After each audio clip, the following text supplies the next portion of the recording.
So a big win for the Lakers, yet another added to the list, and LeBron continues to do his thing, looking spry and excited and all of that, and I want to talk Houston because I feel like everybody kind of elephant in the room, they kind of like talk about it, and then, we get to, look, James Harden is maybe the toughest one-on-one Caron scorer to guard ever. I know people don't want to hear that, but what's in the bag, it's like a piñata, there's more coming. But 69, 70 shots, and they don't win the game. Doesn't something have to change? Been a lot of these the last few weeks here for Houston. Look, I think you still give it time. I think that these are two guys that want to play with each other, despite a lot of people outside of that infrastructure, that circle. I think that they enjoy playing with one another, and they haven't been getting the results as of late. But I think James has taken a step back, specifically in the OKC game. That was a game for Russell to get, huge numbers and hopefully a quality win, which did not happen. And also against the Portland team that, didn't equate to a win either. So they're trying to figure it out, but I think they'll be fine going forward. How hard is it, though, a coach and player can help me on this, if I'm not trusting you consistently and keeping you in rhythm and that confidence where it needs to be, how tough is it to then decide in different spots, right? Like, hey, this game, we got to work here. When these guys are standing around a lot and watching the game when two other guys have the ball, Stan. Well, yeah, look, it's not easy to be those other guys on Houston's team and to keep yourself involved in the game. Capella gets involved because he's a pick and roll guy, but then there's the two corner standers. That's their position on every play. You have right corner and left corner. That's the position you play in Houston. And it's tough to keep yourself, I think, at times enthused in defending. I give P.J. Tucker a lot of respect. It's not easy to go stand down there on offense and then still stay committed defensively. It takes a different type of guy. Look, I just don't think they have enough. I don't think they have enough around those two guys. I don't think they have enough diversity in their offense. And while their defense has been a little bit better, even in this stretch of losing 6 games in 11 nights, in 11 games, it's not good enough to carry them when they have bad offense. I just don't think this is their year. Yeah, I don't think so either. But the only team that ever knocked them out when they was at their peak is the Golden State Warriors. And they had Kevin Durant, they had the Splash Brothers, and, no one could beat them when they was at, full and healthy. So I think that in their back of their heads, they thinking, look, if we can just stay healthy and get some momentum, play a little better defense, they got a realistic shot at coming out the Western Conference. To me, size. I'm going to challenge that one. Yeah, me too. I'm going to challenge. I'm saying what they thinking. He just challenged his own comment. I'm saying that's what they think. Yeah. I was going to say, not the Warriors then, because they lost Christmas too, again. Yeah. So it's really any Warriors, but the size too. It's like, if you got to be thinking, I got to beat the Lakers, right? I got to beat the Clippers. Yeah. How am I going to do that? Okay, I could shoot, I could score a bunch, great. But inside, when you look at what the Lakers are bringing to the table, Capella fouls out or gets into trouble. Look, Hartenstein's played great in his role. I don't want to play in 30 minutes, Stan. I mean, how are you going to do that? No, listen, and I think the biggest problem, if you really they'll say all the right things. Right. James Harden, I think, has been great with that. Yeah. And he's been a good face of the franchise. I think right now he's got to be looking around with what the Clippers have and the Lakers have and saying, you know what, we don't have enough here. I think there's a lack of belief in Houston, not a lack of belief in their system or anything else. I think there's a lack of belief in them having enough talent to get it done. I mean, look, being fair, if we're being honest with ourselves, if he had those pieces, do we know that then the game is going to adjust down to, like, LeBron could go score 60 points during, especially the heyday of his career, anytime he wants. I mean, he knew he wanted to get more involved. I got to, because he's looking at how am I going to win a championship? I need to trust that they trust themselves. Do we think if he had more that we're going to see more distributing of the basketball? I don't know why we would believe that that's going to change. I just don't think, for me, just watching them over the years, realistically, they don't have a shot at winning a championship because they don't invest their time on the defensive end of the floor enough. You look at the rotations, and there's so many breakdowns on the second tier and the back line of the defense. You're sending everything to Capella and sometimes Tyson Chandler, who's a long in the tooth when he comes out there, and he's battle tested. But however, once Capella goes down, to Coach Point, who's the other guy? It's a huge drop-off. And now you're playing small ball with no defender at the rim. So I don't think they have a realistic shot if they're not hanging their hat on the defense. They also, I go back to baseball, the last of many scandals that I've covered. But when somebody said they misremembered, they might have misremembered how good Eric Gordon is, too, because I understand he was out.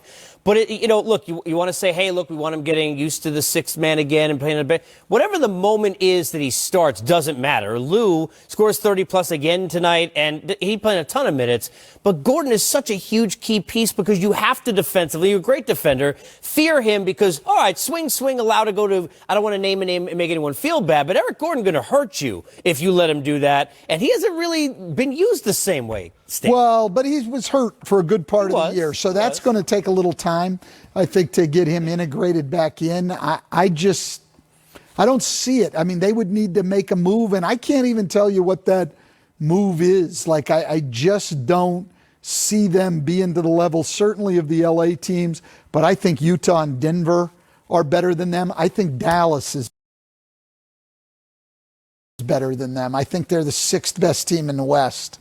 And I don't think, Coach, to your point, I don't think a lot of people, really want to sign up to this run track. No. I don't think, people run and sprint the floor for opportunities. And when you're just being a spacer and just standing there in limited possessions, you know what? This is not something I want to be. You're a wide receiver on the Army football team, or back in the 80s. Peyton's going to run the ball, just kind of hang over here. Now, Willie Gault was faster than anyone on the field, but he didn't have to run very much. Hand the ball off all the time. For those of you who remember when football was good. Run your route. In Chicago. There's more coming up on Game Time. We'll continue to keep you posted on what is going on around the league, including a closer look at the deadline. Do the Lakers really need anything to make them the champion? Cover sports and here do basketball. We throw to a lot of pieces in their fight. It is rare. You're sitting there and it's like, it's all of a sudden who's got the onions and all, because you could tell the sincerity of that moment. For Stan and I through the screen, try and put into words what that day was like being there watching that. It was crazy because that's one that's in my hometown, Racine County, and the minimum security prison that I was at and that I served time at, it was literally 50 yards away. And mass incarceration always been dear to my heart. It's a generational curse that, plagued the black and brown communities for years. And what I try to do is, come back and bring resources. And we try to talk about real trauma and real issues, and we try to bring those things to light. And I was just, it was heartfelt because, Giannis and the Bucks, I didn't think Giannis wasn't going to be able to make it. I reached out to him. He was like, big bro, I'm going to be there.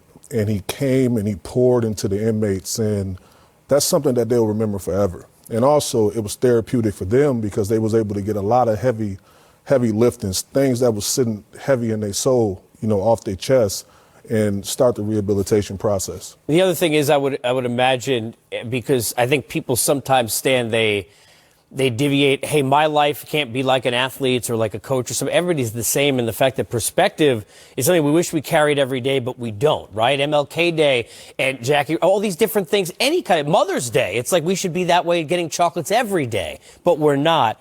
How much for even the players do you think, and having been through experiences like that, do players need to kind of remember, hey, look, there's all these stresses, but the fun of the game is where you live comparatively to kind of the way that things could be, because it's hard not to take perspective out of what we just saw. No question. But before I get to that, we got to be proud of this guy. Oh, God. I know I am. Appreciate you, Coach. And what he's gone through to get there and then go back and help. And he's been that kind of person, and proud of him. And you're right about the perspective, but I think even more so, it's what was said in that piece. At the end of the day, we're just all people. Yes. We're just in different circumstances. And you've got to be inspired by those guys who somehow find hope and a reason to live and do things in very difficult circumstances. And then we've got these things we complain about that are meaningless in our life. And these guys can, they're having fun. I don't know how they do it, quite honestly. Yeah, I always say to my son who's 5, it's not how you start, it's how you finish. And that could be for anything. If you could give, for people who weren't in there but who might need it just as much, if not more, who are watching, because everybody is in a different space. What place do you go back to when you think about the moment where that process began of, hey, look, I got to find a way to take the right turn and change things? I think it's all about addressing your traumas and things that, has hindered you and, kind of forfeited your future to this point. For me, I was honest with myself, and I had a real moment where I looked at myself in the mirror and I said, in order for me to really be the best possible version of me, I have to address this head on. And I did that, and I was better from that point. And what I try to do is talk to the inmates and tell them, identify the problem, address the problem, and when you come back into society, you're the best possible version of you. Well, kudos to you for paying it forward, because no disrespect to paying it forward in basketball. We always talk about that. Paying it forward with life experience, way bigger. But they still want us to do basketball, so therefore, awkward change. And here we go. Let's talk about, I know PG not there, but remember, all those other guys who were there, they played really good defense last year. Yeah, no, they've... It's weird. On the year, their defensive numbers have been good, but they